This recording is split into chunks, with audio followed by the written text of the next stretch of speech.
우리가 지금 우리 교회 표에대로 말씀을 따라 신앙 성숙의 길을 걷자 하는 금년의 그 말씀의 표를 따라서 처음 우리가 금년에 시작할 때 제가 야고보서를 택했습니다. 그래서 야고보서를 따라 신앙 성숙의 지금 길을 걸어가고 있습니다. 자, 이제 오늘 본문 우리가 함께 읽었던 이 말씀의 내용이 뭐냐면 경건 생활을 하라는 겁니다. 우리가 신앙이 성장한다라고 하는 것은 곧 경건해진다라고 하는 것을 의미하기도 하는 겁니다. 그래서 오늘 본문은 경건이 무엇인가 하는 것에 대한 말씀을 하고 있는데, 이 경건이라고 하는 것은 하나님 앞에서의 나의 내적 의식을 이야기하는 겁니다. 쉽게 말하면 코람데오예요. 여러분 들어보셨죠? 코람데오. 하나님 앞에서의 나의 모습, 하나님 앞에서의 나의 말, 언어, 하나님 앞에서의 나의 행동, 하나님이 나와 함께 하신다, 하나님이 나를 보고 계신다 하는 그런 강한 자기 의식을 갖고 살아가는 것, 이걸 가지고 경건이라고 그러고요. 이것이 바로 코람데오라는 겁니다.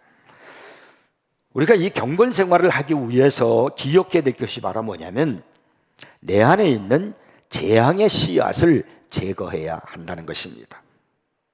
열왕기상 8장을 보면은 솔로몬이 성전을 건축하고 난 다음에 하나님 앞에 이제 봉헌을 하면서 기도하는 내용이 쭉 나옵니다. 그 가운데 특별히 38절에 보면은 솔로몬이 이런 기도를 해요. 한 사람이나 혹 주의 온 백성 이스라엘이 다 각각 자기의 마음의 재앙을 깨닫고, 주의 백성이 다 각각 자기 마음의 재앙을 깨닫고 이 성전을 향하여 손을 펴고 무슨 기도나 무슨 간구를 하거든. 옛날부터 사람들은요 재앙을 두려워했습니다. 뭐 가뭄이나 태풍이나 또 무서운 지진 같은 것이 일어나게 되면 얼마나 그 재앙에 대해 두려워했는지 모릅니다.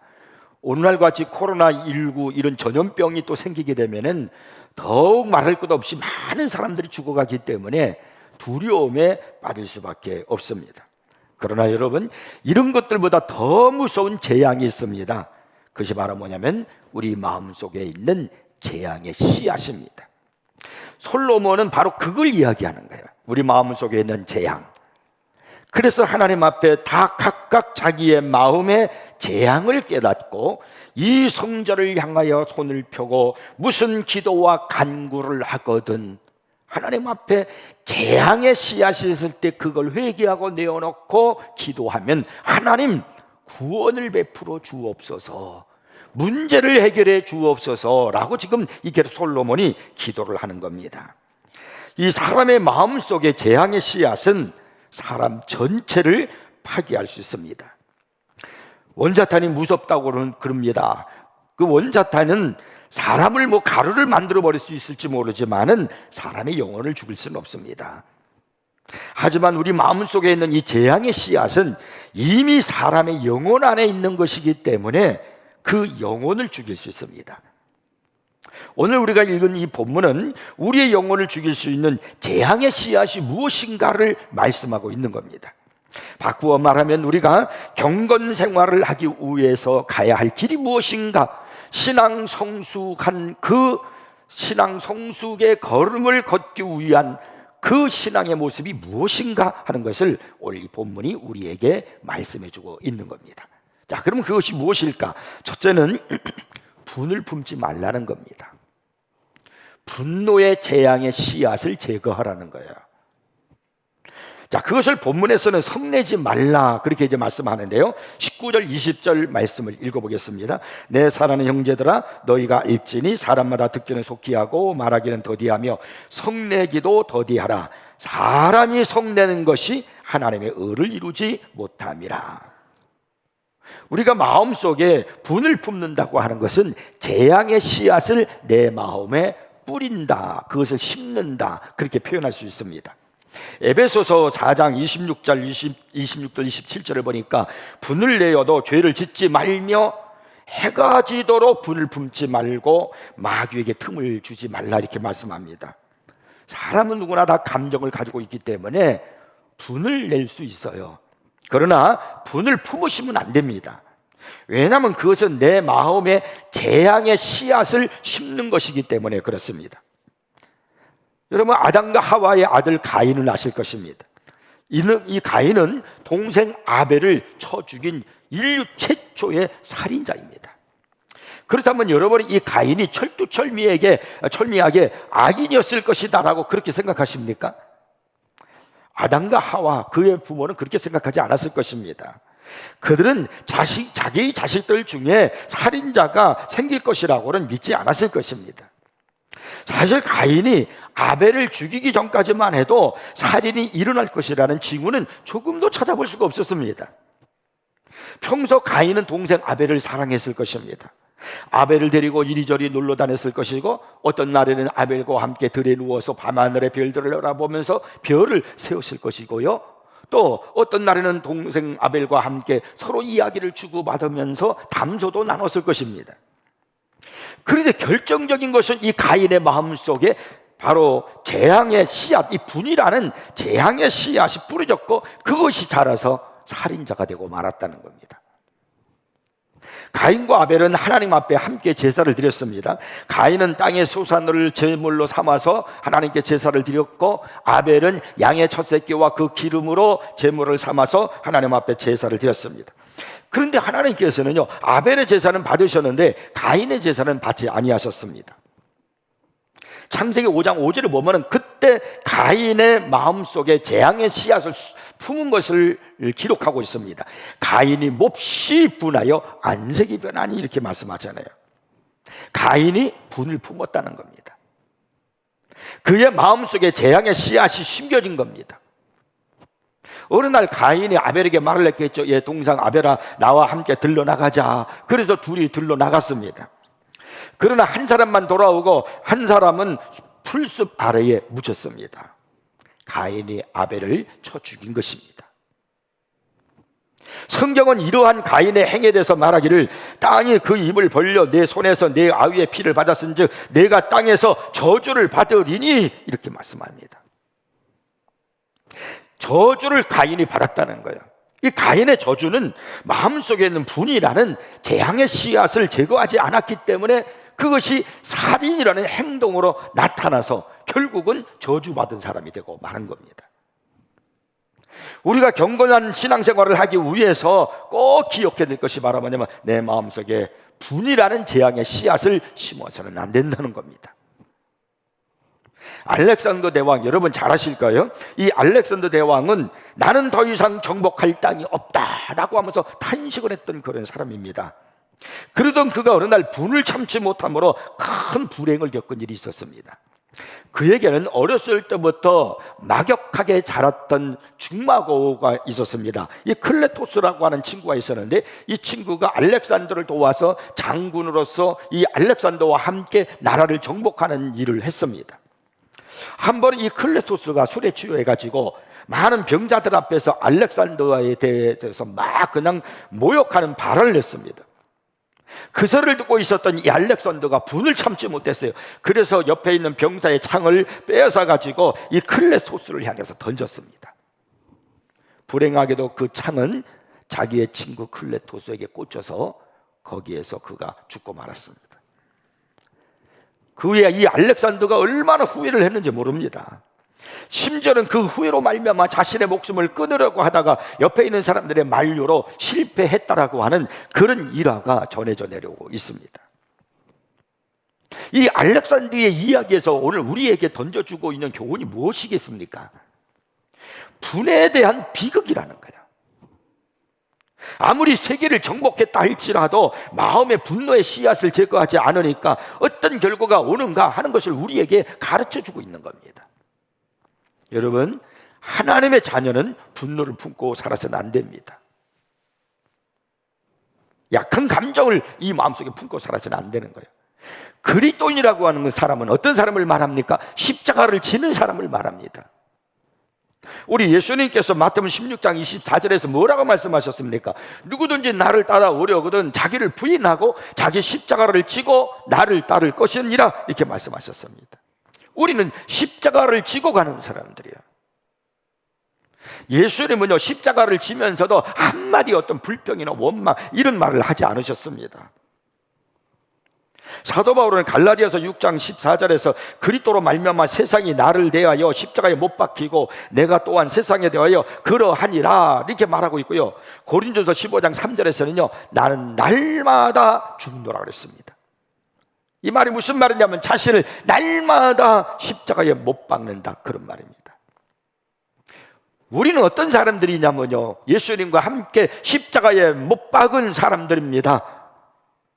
그러므로 내가 살아있어는 안 되는 거예요. 내 감정이, 내가 죽은 사람, 바로 그런 사람이 누구냐면요, 예수 믿는 사람들이에요. 성경은요, 여러 곳에서 분을 품지 말라고 말씀하고 있습니다. 시편 37편 8절에 보니까 분을 그치고 노를 버리며 불평하지 말라, 오히려 악을 만들 뿐이라. 분을 내가 품잖아요. 그러면 악을 만들게 됩니다. 잠언서 12장 6절에 보면 미련한 자는 당장 분노를 나타내리거니와 슬기로운 자는 수욕을 참느니라. 자기의 감정에 분이 나타날 때, 막 이럴 때, 성이 나타날 때, 성내고 싶을 때, 그때 그걸 잘 참아내는 것, 그것이 슬기로운 자라는 겁니다. 잠언서 22장 또 24절에 보니까 노를 품는 자와 사귀지 말며 울분한 자와 동행하지 말지니라고 말씀합니다. 자주 분을 품는 사람들 있잖아요. 감정적으로 뭐 모든 걸 자꾸 하려고 하는 사람, 그런 사람과 성경은요, 사귀지 말라는 거예요. 화를 내는 것은요, 문제 해결의 길이 아닙니다.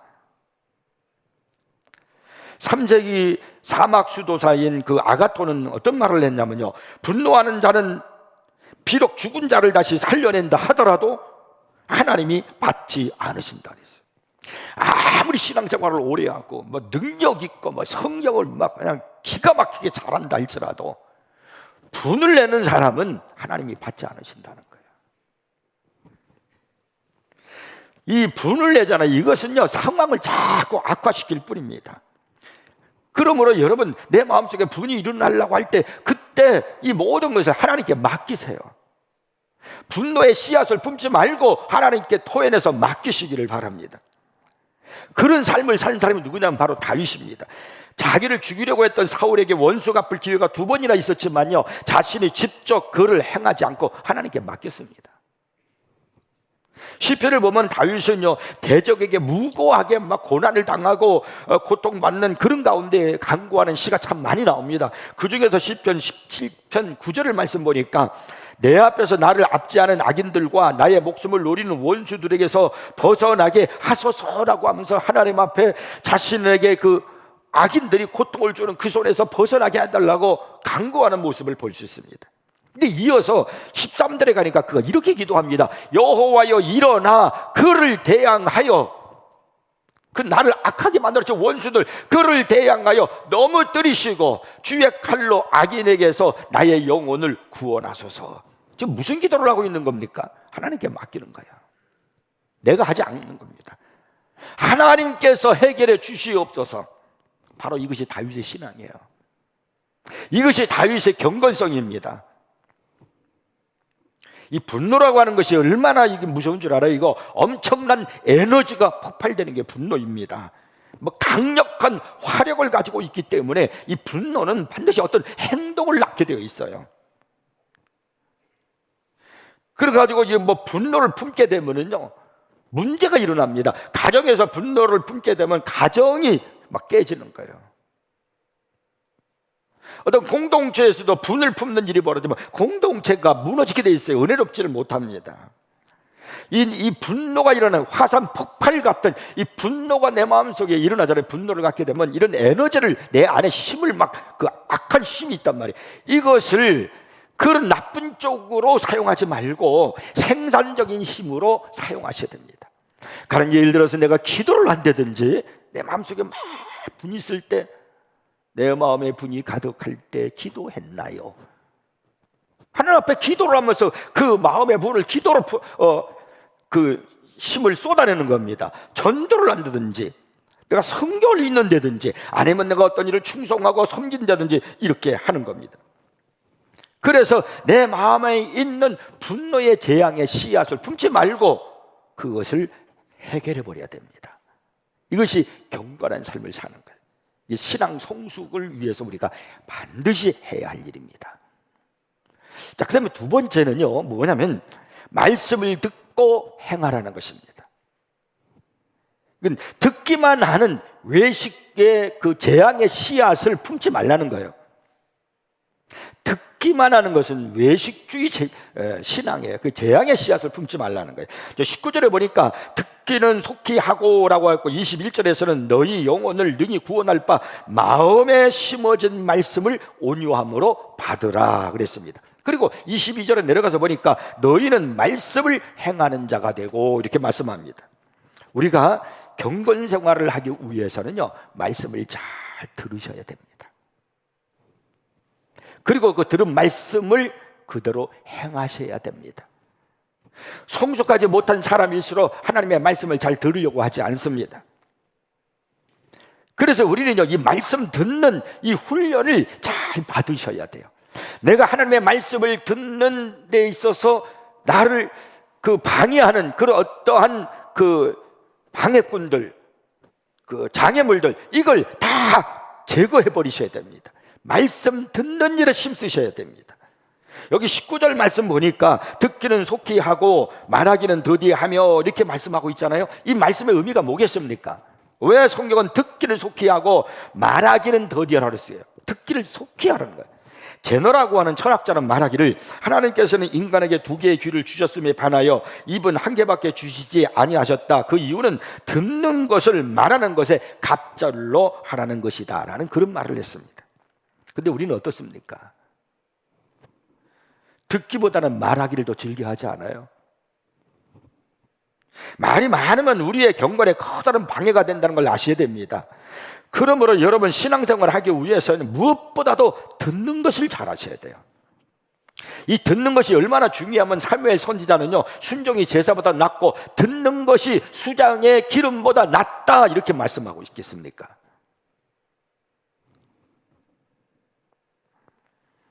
여러분이 신앙생활 하면서 들을 때 방해되는 그러한 것들을 다 제거하라 이 말이에요. 그래서 가급적이면 할 수만 있으면 앞자리에 와서 예배를 드리는 게 좋습니다. 뒤에 앉았으면 특별한 일이 아닌 이상 앉았으면 말씀을 듣는데 방해가 될 수 있어요. 여기 21절을 보면은 듣는 것의 중요성에 대해서 말씀을 온유함으로 받아라 이렇게 말씀하고 있잖아요. 이 말은 온유한 심령에 말씀을 심으라 그런 뜻입니다. 이게 말씀을 듣는 것은 말씀의 씨앗을 내 마음에 심는 것을 말하는 것입니다. 예수님께서 마태복음 13장에서 씨 뿌리는 비유를 하셨지 않습니까? 거기에 보면 예수님께서 4개의 밭에 대해서 말씀하고 있어요. 씨앗은 같은데 각각 어느 밭에 떨어지느냐에 따라서 결과가 달라요. 길가밭이 있고 돌밭이 있고 가시밭이 있고 그 다음에 좋은 밭 옥토가 있습니다. 근데 30배, 60배, 100배의 결실을 맺는 밭은 바로 옥토에 떨어졌을 때 그런 역사가 일어난다는 겁니다. 그 옥토에 떨어져 있는 것, 그게 바로 뭐냐면 씨앗이 밭에 푹 심겨지는 걸 말하는 겁니다. 길가밭이나 돌밭이나 가시밭은 온전히 심겨지질 못합니다. 그러나 옥토는 잘 심겨집니다. 그래서 30배, 60배, 100배 결실을 맺는 거예요. 그 옥토에 심겨진 그런 밭, 그런 마음이 바로 온유한 심령이에요. 그래서 오늘 성경은 그렇게 말씀하고 있는 겁니다. 말씀을 온유함으로 받으라. 옥토의 마음을 가져서 말씀을 받으라. 말씀을 잘 들으라. 그런 이야기입니다. 이 온유함을 받아라 이렇게 오늘 말씀하는데 그 말씀 앞에 뭐라고 말씀하고 있느냐면 모든 더러운 것과 넘치는 악을 내어버리고 이렇게 말씀하고 있어요. 온유한 심령으로 받으라고 그러고 그 앞에 모든 더러운 것과 넘치는 악을 버리라고 그러는데 그러면 그게 뭘까요?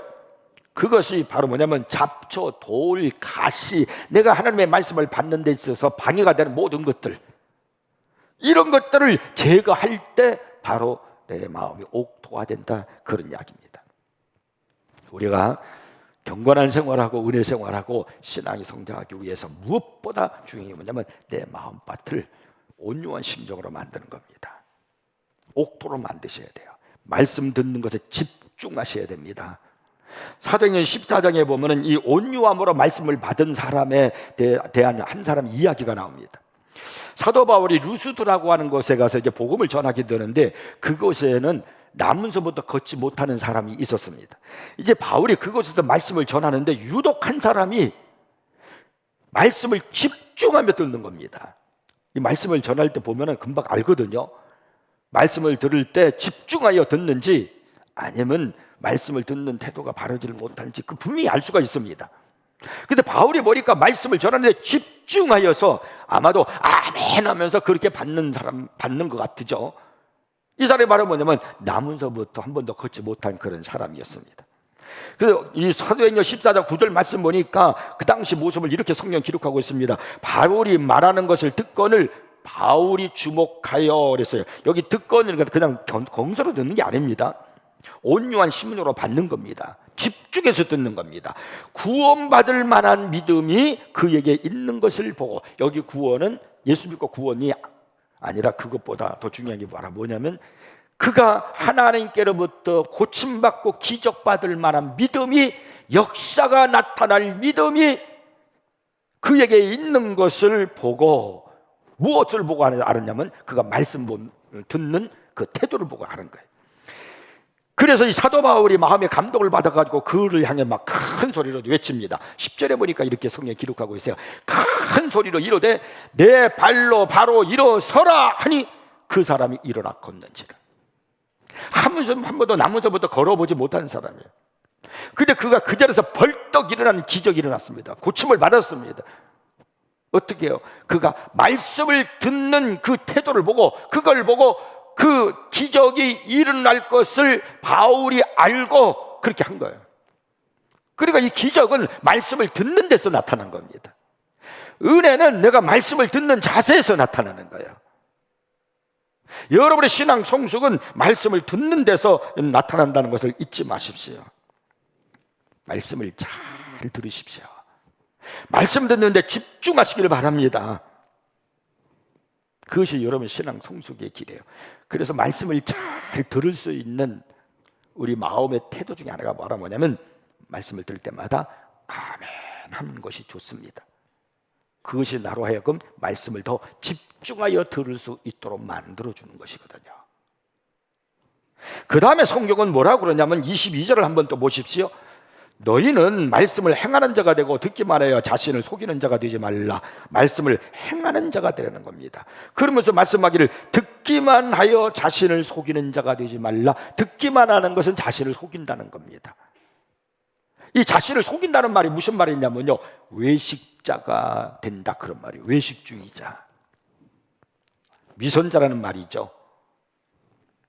주님께서요 위선자를 얼마나 많이 책망하셨습니까? 화 있을 찐적 그러면서 주님이 막 그 위선자들을, 외식주의자들을 막 책망하셨는데, 오늘 여기 성경에 보니까 누가 위선자라고 그랬냐면요, 듣기만 하는 사람, 듣기만 하는 사람, 바로 그런 사람을 향해서 외식자라는 겁니다. 이 듣기만 하는 사람은요 나중에 주님 앞에 큰 책망을 받을 겁니다.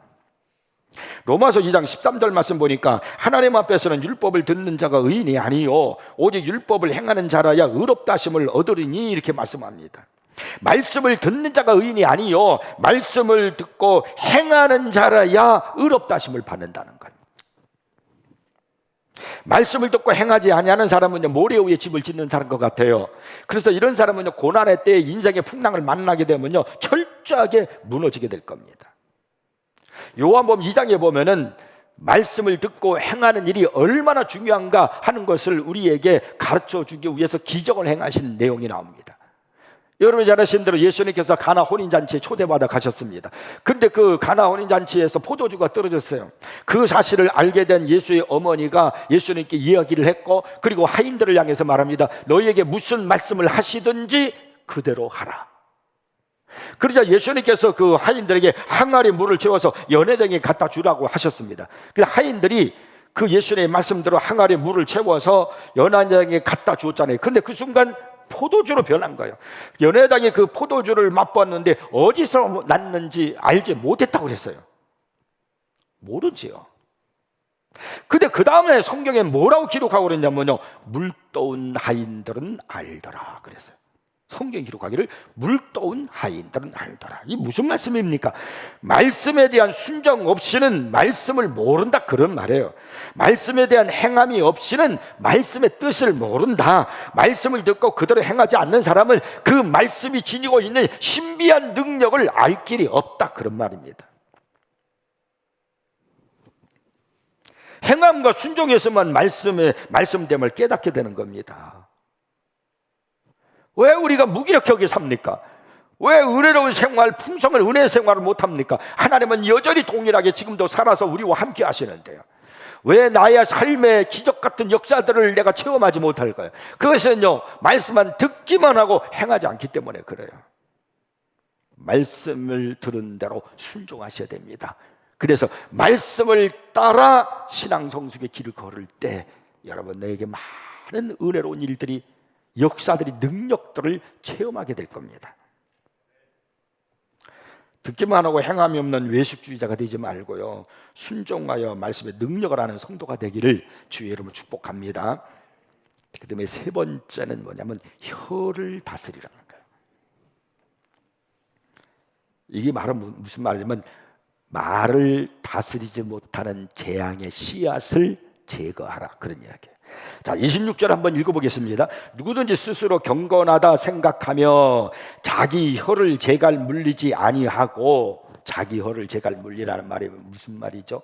입을 다물라는 거예요. 함부로 말하지 말라는 거예요. 자기 마음을 속이면 이 사람의 경건은 헛것이라. 우리가 경건 생활에 있어서 많은 것들이 중요하지만 그 중에서 제일 중요한 것을 하나 꼽는다면 그건 바로 말입니다. 혀를 얼마나 잘 다스릴 줄 아느냐가 경건의 핵심이고 내 신앙의 성숙이고 은혜 생활의 통로입니다. 그래서 성경은 많은 곳에서 이 말의 중요성에 대해서 말씀하고 있습니다. 잠언서 17장 27절을 보면요, 말을 아끼는 자는 지식이 있고, 이렇게 말씀하고 있고요. 또 28절에 보니까 미련한 자라도 잠잠하면, 혀에 재갈을 물리면 지혜로운 자로 여겨지고, 그의 입술을 닫으면, 혀에 재갈을 물으면 슬기로운 자로 여겨지니라, 그런 말이에요. 잠언서 10장 또 19절에 보니까 말이 많으면 허물을 면하기 어려우나, 말 많이 하지 마세요. 실수 많이 합니다.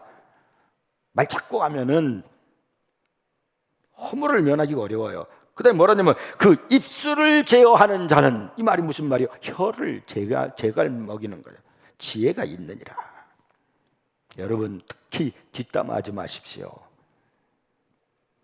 사소한 말이 막 그냥 무성한 소문을 만들어내가지고 공동체를 파괴시키는 겁니다. 우리들에게 정말 좋지 않은 일이 바로 뭐냐면 뒷담화하는 거예요.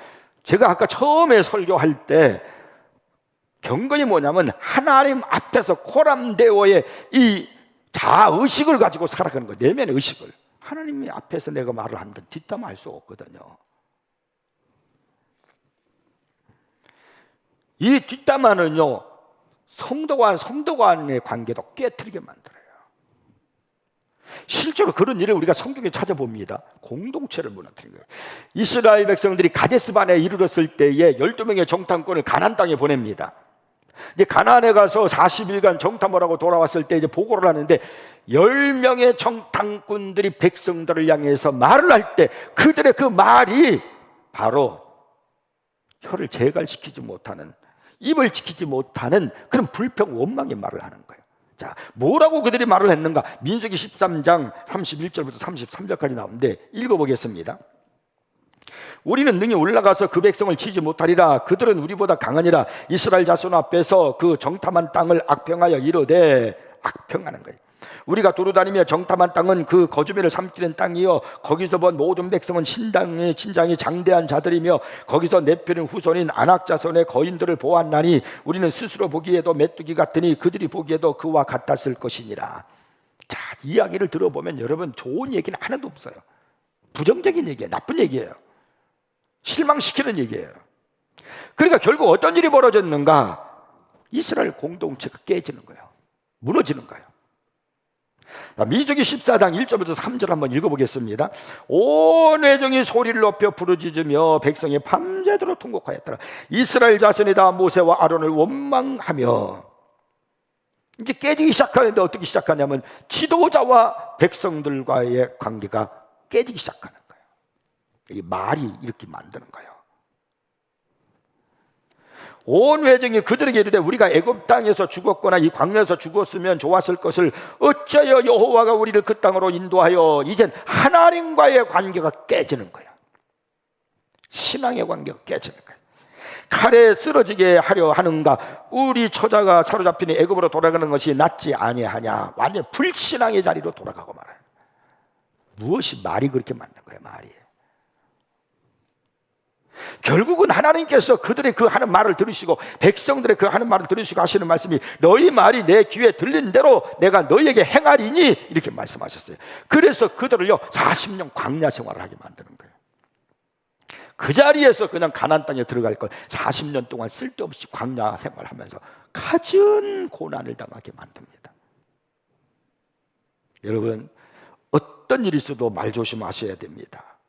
말이 씨가 되는 거예요.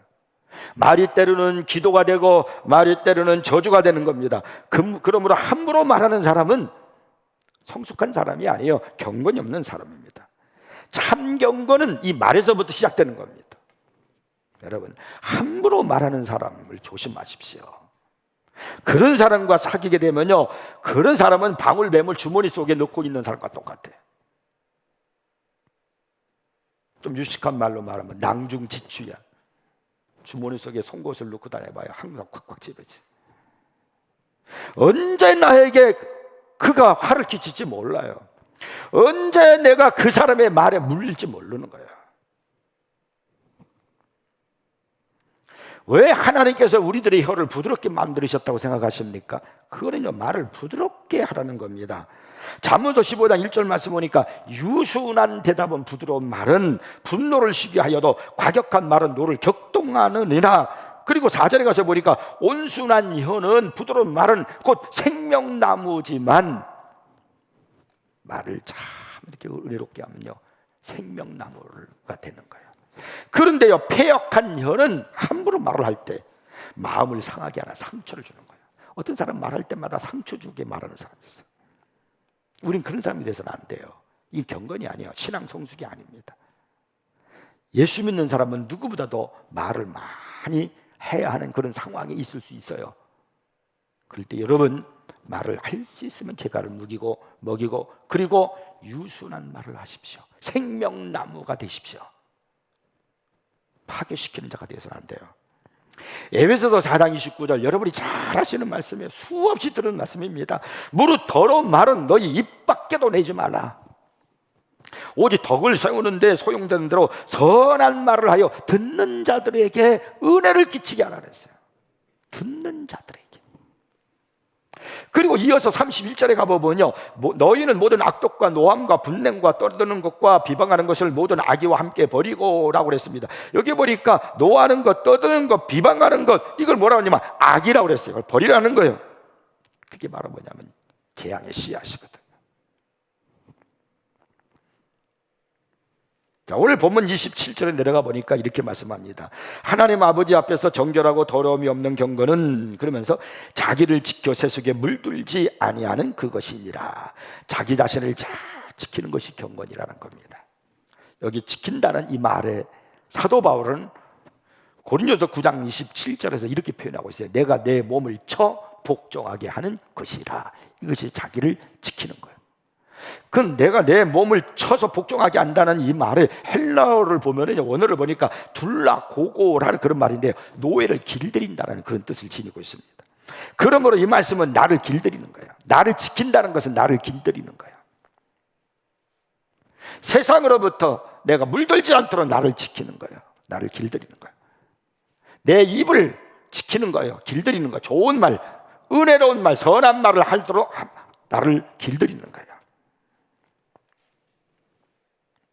감성지능의 제창자인 데니얼 골만의 EQ 감성지능이라는 책이 있습니다. 저자는 이 책에서 철로 아래로 떨어진 암트랙 열차를 향해서 막 밀어닥치는 그 강물과 사투를 벌이는 그 게리와 메리 부부의 이야기를 소개하고 있습니다. 그들은 이제 뇌성마비에 걸려서 휠체어로 다니는 어린 딸 그 안드레아를 살리려고 막 안간힘을 쓰는 거예요. 그들은요 간신히 딸을 이제 끌어내가지고 구조대원 품에 안겼지만은 안타깝게도 그들 부부는 익사하고 말았습니다. 여러분은 이 부부의 행동에 대해서 어떻게 생각하십니까? 어떤 사람은요 후손을 남기려고 진화의 목적에 의해 그렇게 행동을 한 것이다라고 그렇게 말합니다. 엉뚱한 말이죠. 또 어떤 사람은 왜 더 건강한 사람이 자기보다 더 약한 사람을 살렸는가 이렇게 말하면서 그것은 강한 사랑만이 할 수 있는 일이다 라는 그런 말을 했습니다. 그런데 여기에 대해서 이 저자 데니 골만은 뭐라고 말을 했느냐면 이렇게 말을 합니다. 그것은 순간의 불쑥 충동적으로 행동한 것이 아니라 이미 어떤 가치와 진리에 헌신하고 있기 때문에 나타난 것이다. 참 여러분 의미로운 말이에요. 그것은 순간 불쑥 충동적인 행동에 의한 것이 아니라 이미 어떤 가치와 진리에 헌신하고 있기 때문에 나타난 것이다. 평소 자신이 어떤 진리에 헌신하고 있는가에 결과적으로 그 열매가 행동이 나타난다 그런 말입니다. 경건은 교회를 다닌다고 저절로 되어지는 게 아닙니다. 평소 본문에서 말씀하고 있는 그런 것들에 대해서 내가 순종하고 헌신할 때 그때 나타나는 열매, 행동 그것이 경건이에요. 그것이 신앙 성숙이에요. 오늘 성경 말씀하잖아요. 분노를 품지 말라는 거예요.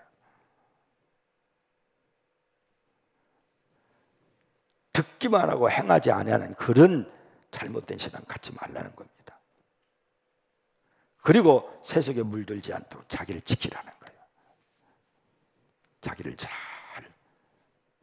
나를 지키는 것, 혀를 잘 지키는 것, 그것이 바로 우리가 신앙 성숙의 길을 가는 길, 경건해지는 길입니다. 저는 우리 사랑하는 성도 여러분들이 자기의 인격과 마음과 생활을 잘 지켜서 경건한 삶을 살기를 바랍니다. 여러분 마음속에 재앙의 씨앗을 품지 마십시오. 제거하셔야 됩니다. 오늘 말씀을 듣고 하나님 앞에 기도하십시오. 하나님, 내가 이제 더욱 성숙한 그런 신앙으로 나가기를 원합니다. 경건한 그런 하나님의 사람으로 살아가기를 원합니다. 처음엔 잘 안 될 거예요. 그러나 조금씩 다져가고 키워가고 만들어가면서 하나님이 우리를 아름다운 믿음의 사람으로 이루어갈 겁니다. 1년 동안 우리 해봅시다. 하나님께서 여러분을 도와주실 줄 믿습니다. 기도하겠습니다.